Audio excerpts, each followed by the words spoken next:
So the big news this month is that the Fed announced the 0.5% rate cut.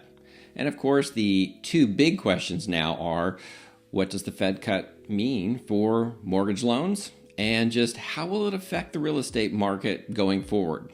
Well, in today's video, I will address both of those questions. Now, I'm Harold Powell, just a local real estate agent here in Ventura, California. And if you are interested in all things real estate for Ventura and the surrounding areas, well, I suggest hitting the subscribe, like, and bell icon to be notified of future content.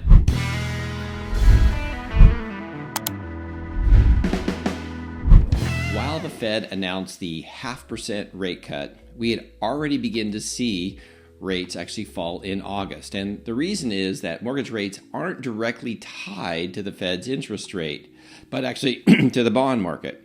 And the bond market had already been following in anticipation of a reduction. So the average 30-year fixed mortgage rate now has actually dipped down to 6.09% according to Freddie Mac.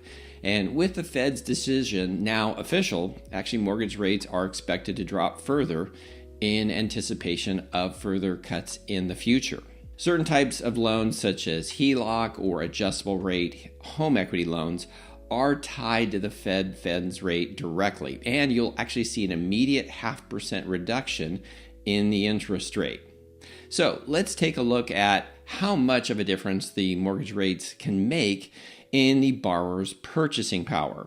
So back in April of this year, we had an interest rates that were hovering right around 7%, and today's rates are actually approaching 6%. So when we compare the difference on a payment for a $750,000 mortgage at 7.5%, the payment is $5,244 a month versus at 6% being at $4,496 a month. Now, this represents a difference of $748 a month savings. Or another way to understand it is now that a buyer has about $125,000 greater purchasing power than they did back in April, which is a significant difference. And so one of the leading indicators of demand is mortgage applications. So it's not surprising to hear that the Mortgage Bankers Association reported that the mortgage applications in U.S. increased by about 14% from the previous week in the period ending September 13th. Now, the increase in mortgage demand is directly in line with the decline in borrowing costs. So when we look at the current pending sales, we actually aren't able to see the increase in demand show up in a measurable number as of yet.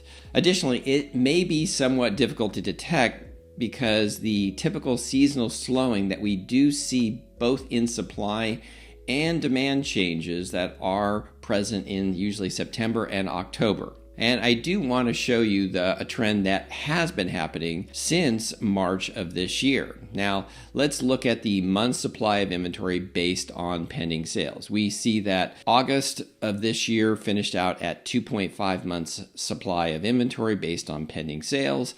And September actually looks to be fairly similar. Now, the trend that I wanted to show you is the increase in the month's supply based on pending sales beginning in March of 2024.